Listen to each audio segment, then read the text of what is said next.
Welcome to this tutorial. Previous class में हमने PCR technique पढ़ी थी। नेक्स्ट हमारा टॉपिक है डीएनए रेप्लिकेशन। तो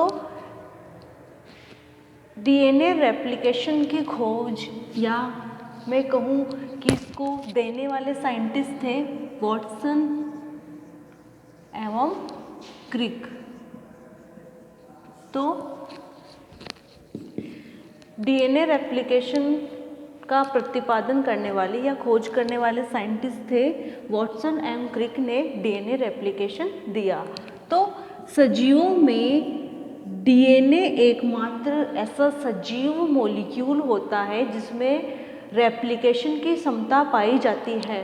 भाई आप सभी को पता है कि डीएनए आनुवंशिकी पदार्थ होता है।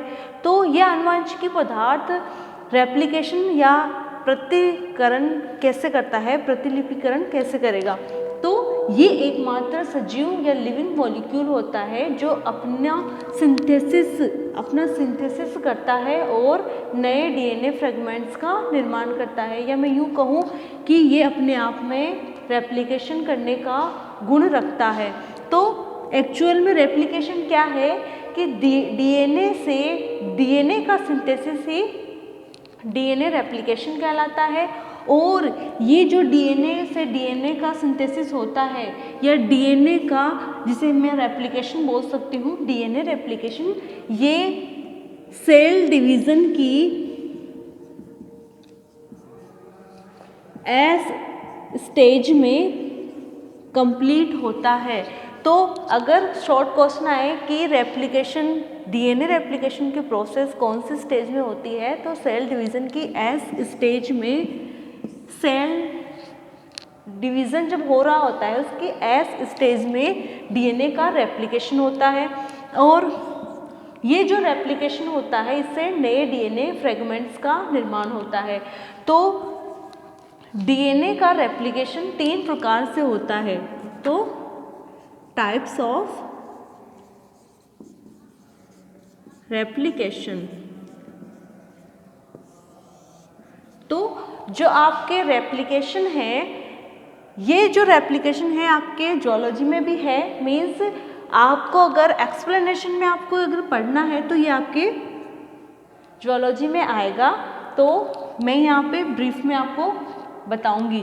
तो जो रेप्लिकेशन के टाइप है वो 3 है। मीन्स 3 प्रकार से इसमें रेप्लिकेशन हो सकता है। अर्ध संश्लेषी विधि,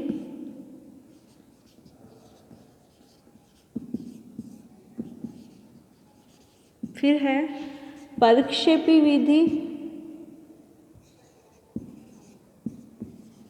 और थर्ड है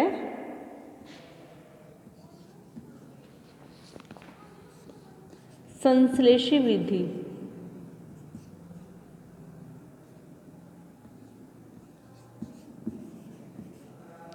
इसे कहते हैं सेमी कंजर्वेटिव मेथड,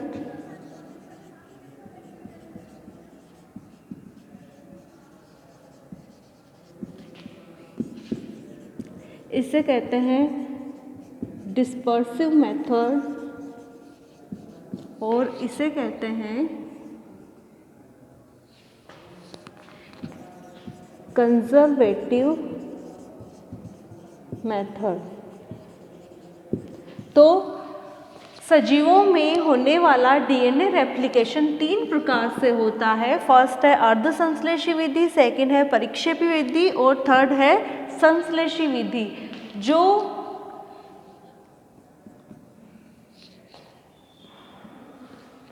रेप्लिकेशन का टाइप है अर्ध संश्लेषी विधि, इसके द्वारा सजीवों में रेप्लिकेशन देखा गया था, या इसके बारे में, इस मेथड के द्वारा होने वाला रेप्लिकेशन के बारे में हमें मैसेल्सन एंड स्टोल ने कुछ प्रमाण दिए थे, कुछ प्रूफ दिए थे और बताया कि जो सजीवों में रेप्लिकेशन होता है वो रेप्लिकेशन सेमी कंजर्वेटिव मेथड से ही होता है।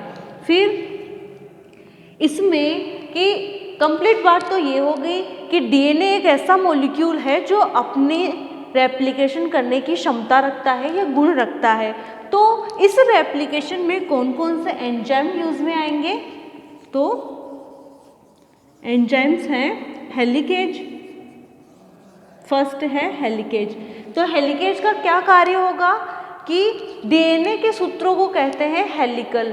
तो जैसे कि इसमें नाम से ही पता चल रहा है, हेलिकेज मीन्स यह जो डीएनए के सूत्र होते हैं, कंसिडर करो ये कोई डीएनए है, तो ये इन डीएनए के सूत्रों को विकुंडलित करने का कार्य करता है या उसमें से कुंडलन हटाने का कार्य करता है।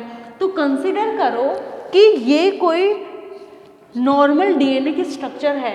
अब इसे हेलिकेज एंजाइम से उपचारित करेंगे तो ये सीढ़ी नुमा शेप में आ जाता है, मीन्स ये विकुंडलन करने का कार्य करता है। फिर आता है आपके सेकेंड एंजाइम,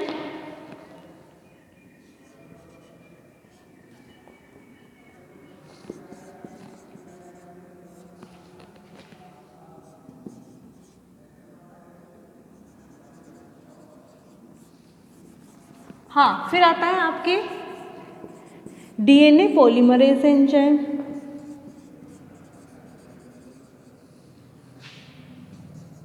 तो डीएनए पॉलीमरेज क्या करेगा? ये डीएनए पॉलीमरेज तीन टाइप का होता है, DNA polymerase first, DNA polymerase second and DNA polymerase third. तो जो डीएनए पॉलीमरेज एंजाइम है वो तीन प्रकार का होता है। डीएनए पॉलीमरेज फर्स्ट क्या होता है? ये डीएनए की रिपेयर करने का कार्य करता है, मीन्स अगर कोई डीएनए का फ्रेगमेंट में कई क्षारक अनुक्रम अनुपस्थित है तो ये उसकी रिपेयर कर देगा, मीन्स वहाँ पे उस क्षारक अनुक्रम को ले जाकर जोड़ने का कार्य करता है, मीन्स उसका सिंथेसिस करेगा। जैसे ATCG है तो तो यहाँ पे अगर कोई क्षारक मिसमैच है या अनुपस्थित है तो यहाँ पे उस क्षारक का वो सिंथेसिस करने का कार्य करता है। फिर आता है टोपो आइसोमरेज। तो ये क्या कार्य करता है कि ये जो एंजाइम है वो कुंडलन को रोकने का कार्य करता है, मीन्स उसमें दोबारा कुंडलन न हो इसलिए उसको रोकने का कार्य करता है। उसके अलावा उसमें एथन को बनने से रोकता है। फिर आती है SSBP जिसे कहते हैं सिंगल स्ट्रैंड बाइंडिंग प्रोटीन। क्या कहेंगे? Single strand binding protein. तो सिंगल स्ट्रैंड बाइंडिंग प्रोटीन का क्या कार्य होगा कि ये जो बाइंडिंग प्रोटीन है, ये बाइंडिंग प्रोटीन हाइड्रोजन बंध के निर्माण को रोकेगी और उसमें होने वाले एथन को भी रोकने का कार्य करती है और ये रेप्लिकेशन में हेल्पफुल प्रोटीन होती है। फिर आते हैं आपके डीएनए लाइगेज। तो डीएनए लाइगेज एंजाइम का क्या यूज होता है कि ये जो डीएनए लाइगेज है ये डीएनए फ्रेगमेंट्स को या डीएनए सेगमेंट्स को जोड़ने का कार्य करता है। जैसे कि लाइगेज नाम से ही पता चल रहा है, तो लाइगेज क्या करेगा? ये डीएनए सेगमेंट्स को जोड़ने का कार्य करेगा। फिर आते हैं प्राइमर्स। तो ये क्या होते हैं? ये प्राइमर्स आरएनए टेम्पलेट का सिंथेसिस करेंगे, मीन्स अगर कोई स्ट्रैंड फ्री है तो इस फ्री स्ट्रैंड पे ये आरएनए प्राइमर्स जुड़ेंगे और जुड़ के उसे सिंथेसिस करने का या उस इनकम्प्लीट भाग को कंप्लीट करने का कार्य करते हैं। उसके अलावा एंजाइम आते हैं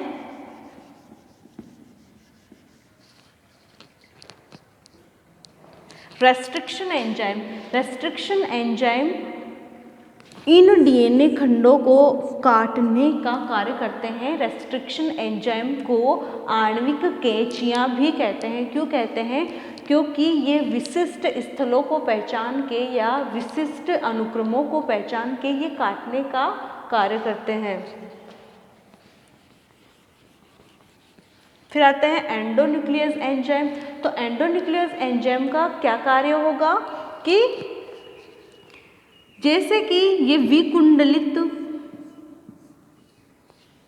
डीएनए के स्ट्रैंड होते हैं, तो ये इन विकुंडलित डीएनए के स्ट्रैंड में क्या करेगा कि इन्हें फर्स्ट तो इन्हें सीधा करने का कार्य करेगा, मीन्स उनमें एटम को कम कर देगा और इन विकुंडलित डीएनए सेगमेंट्स में या डीएनए स्ट्रैंड्स में ये हाइड्रोजन बॉन्ड्स को तोड़ने का कार्य करता है। इस तरह इसमें ये कंप्लीट ओवरऑल एंजाइम्स का ओवरऑल फंक्शंस होते हैं। नेक्स्ट में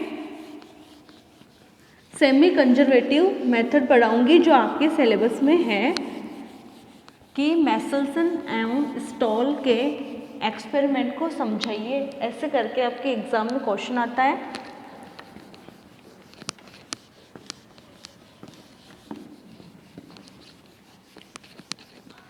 तो मैसेल्सन एंड स्टॉल एक्सपेरिमेंट, तो मेनली जो आज हम बात करेंगे वो मैसेल्सन एवं स्टॉल के प्रयोग पे बात करेंगे।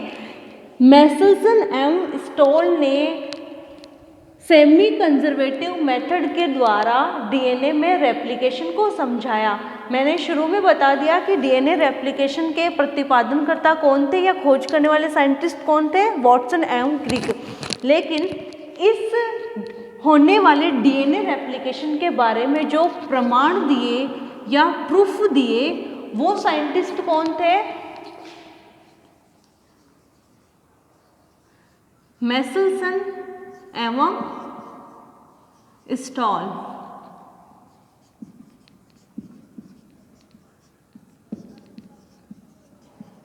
तो मैसेल्सन व स्टॉल ने इसके प्रमाण दिए।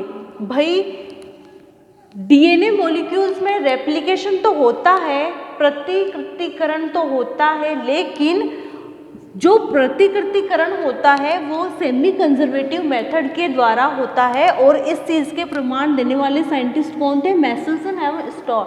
मैसेल्सन एवं स्टॉल ने बताया कि जो सजीवों में होने वाला रेप्लिकेशन है वो सेमी कंजर्वेटिव मेथड से होता है। तो इन्होंने क्या किया, मैसेल्सन एवं स्टॉल ने ई कोलाई पे अपने एक्सपेरिमेंट किए और ई कोलाई बैक्टीरिया पे इन्होंने एक्सपेरिमेंट करके ये बताया कि जो डीएनए में रेप्लिकेशन होता है वो कैसे होता है? सेमी कंजर्वेटिव मेथड के द्वारा होता है। तो डीएनए से डीएनए के निर्माण की प्रक्रिया को रेप्लिकेशन कहते हैं। सजीवों में न्यूक्लियस, क्लोरोप्लास्ट एवं माइटोकॉन्ड्रिया में डीएनए रेप्लिकेशन की प्रोसेस होती है, लेकिन प्रोकैरियोट्स में यह प्रक्रिया साइटोप्लाज्म में होती है। आप सभी को पता है कि क्लोरोप्लास्ट एवं माइटोकॉन्ड्रिया सेमी ऑटोनोमस ऑर्गन्स होते हैं। तो मीन्स ये खुद का जेनेटिक मटेरियल खुद भी रखते हैं। तो न्यूक्लियस के अलावा क्लोरोप्लास्ट व माइटोकॉन्ड्रिया में उपस्थित डीएनए भी अपना रेप्लिकेशन कर सकता है। और प्रोकैरियोट्स में जो ये रेप्लिकेशन की कंडीशन है, ये रेप्लिकेशन उनमें साइटोप्लाज्म में होता है। तो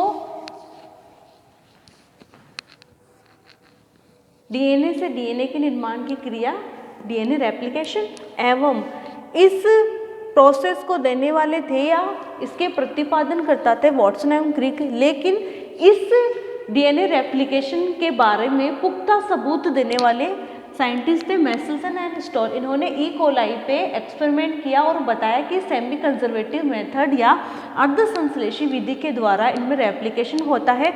उसके बाद में टेलर नामक साइंटिस्ट आए, इन्होंने बताया कि विक्सिया फाबा में भी डीएनए रेप्लिकेशन पाया जाता है जो कि सेमी कंजर्वेटिव मेथड से होता है। अब इन साइंटिस्ट ने क्या किया कि इन्होंने ई कोलाई से डीएनए लिया और उस डीएनए को नाइट्रोजन युक्त या N15 युक्त रेडियो समस्थानिक में उसको ग्रो करवाया। तो मैंने बताया था कि जब इसको ग्रो करवाते हैं तो उसको तब तक ग्रो करवाया जब तक कि उसके दोनों एंड्स पे N15 नामांकित न हो गए हों। तो मेसेल्सन एंड स्टॉल ने ई कोलाई पे अपने एक्सपेरिमेंट में क्या किया, इन्होंने ये किया कि ई कोलाई की स्पीसीज को नाइट्रोजन N15 युक्त समस्थानिक में इस ई कोलाई को ग्रो करवाया और तब तक ग्रो करवाया जब तक कि इसकी दोनों स्टैंड N15 समस्थानिक युक्त नहीं हो गई हो। तो इन्होंने देखा कि जो प्राप्त हुए डीएनए थे तो उनमें से एक स्टैंड या जो प्राप्त हुए डीएनए थे उसके स्टैंड N15 युक्त थे। ठीक है, तो इन्होंने क्या किया कि ई कोलाई को N15 समस्थानिक में ट्रांसफ़र किया या उस माध्यम में ट्रांसफ़र किया जिसमें N15 समस्थानिक था जो नाइट्रोजन युक्त था। इन्होंने देखा कि इससे जो संतति प्राप्त हुई इनमें रेप्लिकेशन होने से उस संतति के जो डीएनए के हेलिक्स होते हैं उन हेलिक्स के अंदर या सूत्रों के अंदर N15 समस्थानिक थे या वो जो सूत्र थे रज्जुक थे वो N15 समस्थानिक युक्त थे। फिर इन्होंने क्या किया, इन N15 समस्थानिक युक्त जो प्रोजेनी थी या मैं यूँ कहूँ कि जो स्ट्रैंड थे F1PD थी उसको N14 समस्थानिक युक्त माध्यम में ट्रांसफ़र किया। तो इसको मैं डायग्राम की हेल्प से आपको समझाती हूँ।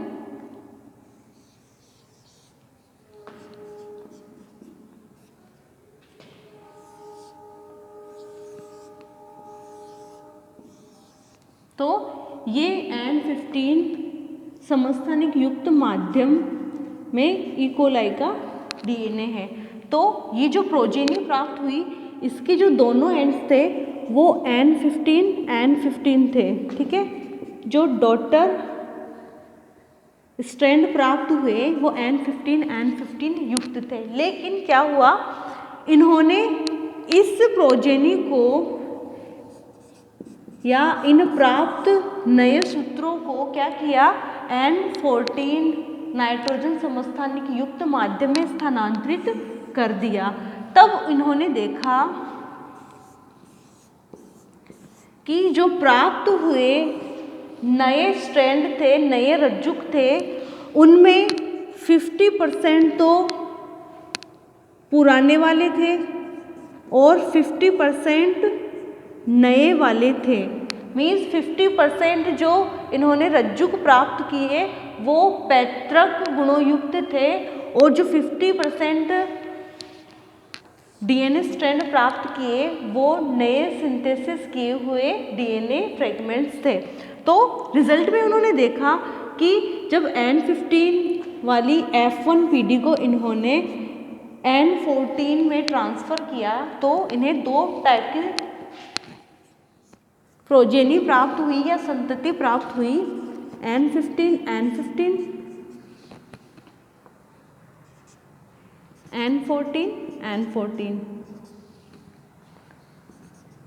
N15 and N14